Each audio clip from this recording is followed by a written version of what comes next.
Okay, welcome back. This is part 3 of the Marshall Plan videos. We're going to take a look at a segment here on Italy. You just got to see what took place in Greece, in France, and Yugoslavia. You've had an opportunity to take a chance to see what's the Soviet side of it, the American side, still trying to decide whether we were being altruistic or self-serving in the process, as you've heard people from both sides argue. And now we're going to look at what happens in Italy. Italy is a very extensive story, and it also becomes the first place that the CIA gets involved.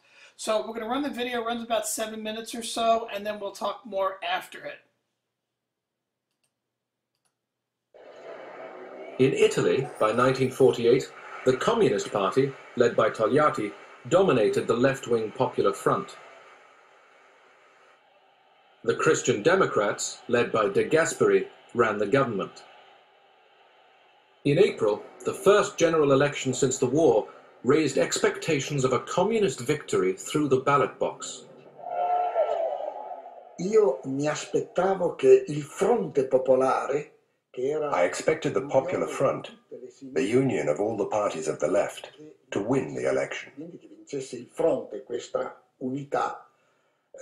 This union of the left had to get together to counterbalance the Christian Democrats and the forces of the right. Some Italians feared a communist victory. That election could have been a touch-and-go election between Italy saying on one side of the world or the other side of the world. First of all, I think it would have been a tragedy for Italy, but I think it would have been a tragedy for Europe. I think it would have been a tragedy for the Mediterranean, and it would have been a setback for America. In the United States, a campaign was orchestrated to persuade Italian Americans to write to relatives urging them not to vote communist. 10 million letters were sent. Dear cousin Maria, have you thought what a communist victory would mean for Italy?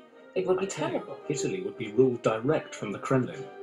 Look what happened in Czechoslovakia. You must realize how serious the situation is. You should see what the papers are saying. Please, yes. listen to us. I urge you not to vote communist in the elections. Your cousin, Luigi. Fu un'iniziativa molto intelligente perché arrivava direttamente alle famiglie. It was a very intelligent initiative because it got through to the families directly. Mezzo secolo di emigrazione. After half a century of emigration, there were hundreds of thousands of Italian families in America. So, to receive a letter of encouragement from them, a letter stating that they shouldn't vote for the Communist Party, well, that was very influential. Letter writing was not enough. The newly created CIA decided to take the offensive.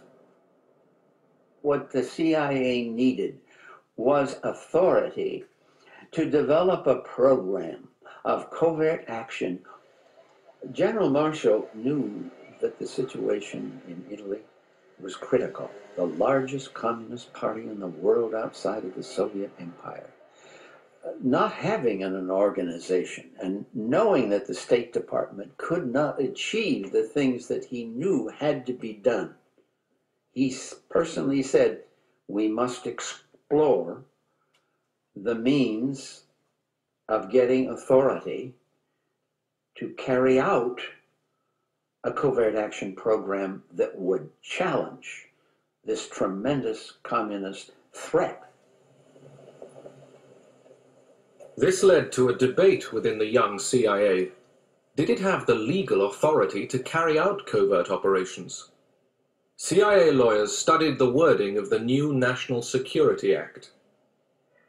If the president of the National Security Council, the head of the National Security Council, is the president of the United States, and if he specifically directs the CIA under Hillenkotter to carry out operations to help Democratic parties, and if the Congress that was put in, if the Congress gives the money to support such a thing, then the authority is there.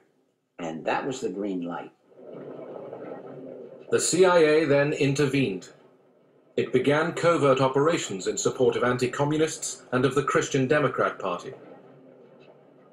I was in that branch of the CIA at the time that had to rush into the breach without training in covert action. And we had bags of money that we delivered to selected politicians to defray their political expenses, their campaign expenses, for posters, for pamphlets.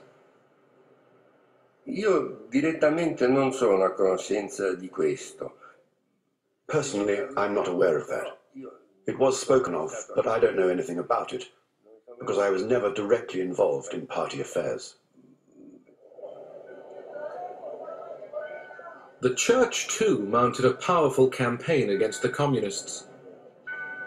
Pope Pius XII was very concerned about the Communist Party. Not so much about their politics. He was concerned about their doctrine. And as Pope, Pius XII had to be concerned about what was happening in Italy at the time. A network of election committees was created. They worked in close parallel to the organization of the Catholic Church. I can say that all the parties envied our electoral structure, and especially the creation of election posters.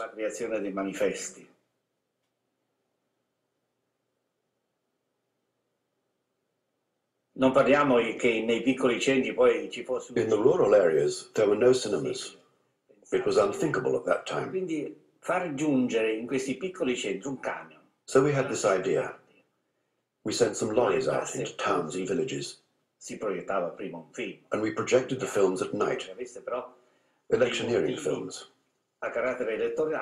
When we showed those films, everybody used to rush to the squares where the films were projected. They were always very crowded.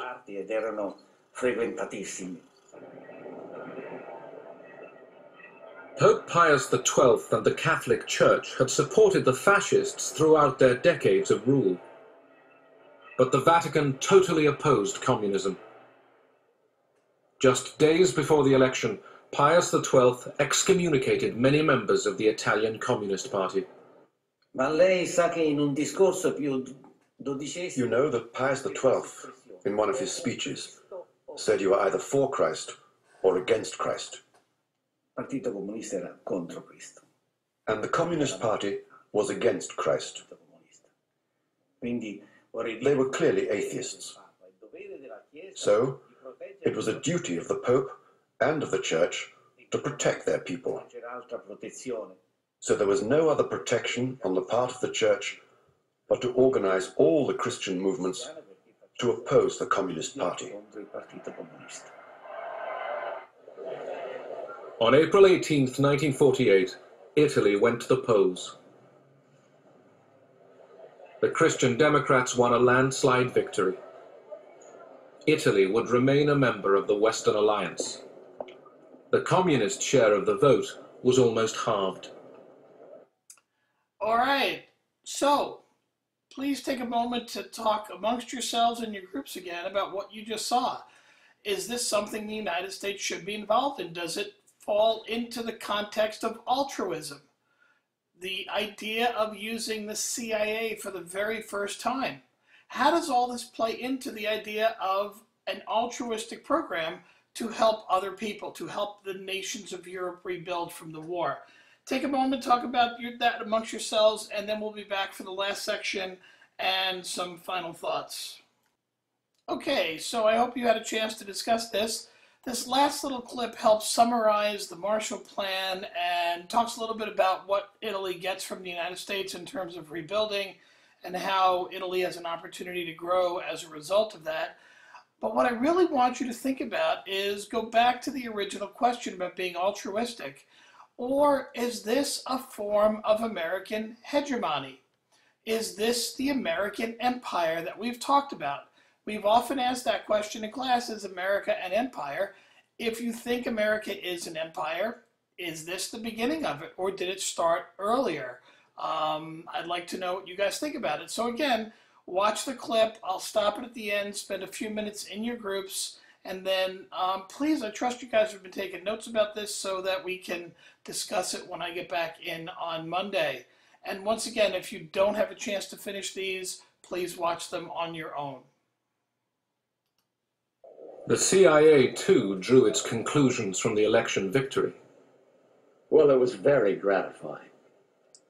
We didn't know at that time that we had carried out the first political action, covert political action program in the history of American intelligence that would be followed by many, many, many more. Now that Italy had elected to stay in the Western Bloc, the United States released a flood of Marshall aid. In Turin, the Fiat Motor Company received giant new assembly line machines from Detroit and Pittsburgh. Fiat was re-equipped with some of the most sophisticated machinery in Europe.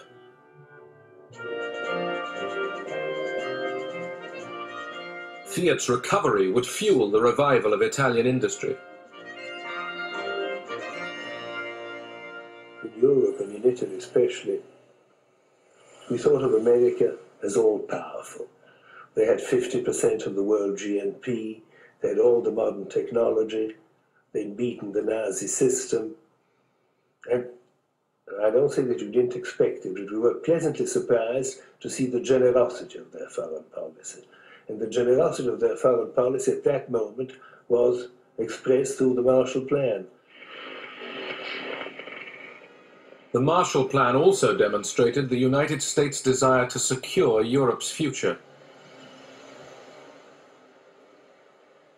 The message was, modernize your economies, and you too can be like us. Americans were trying to impose American ideas, American organization into Europe. There was a feeling that if the European economies were to be rebuilt, if Europe was to be competitive in the world economy again, it would have to imitate American production methods, American management methods, and so on. And many European businessmen were eager to do this. In those years, I mean, the immediate post-war years, the whole of Europe was in a recession. So first of all, it helped us step out of a recession. It gave us a certain amount of speed to the economy. But that was the first step. The second real step that was it approached this European community on the whole. It brought us towards NATO, and it brought the European countries closer to each other and to the United States. The Marshall Plan set out to build a European consumer society.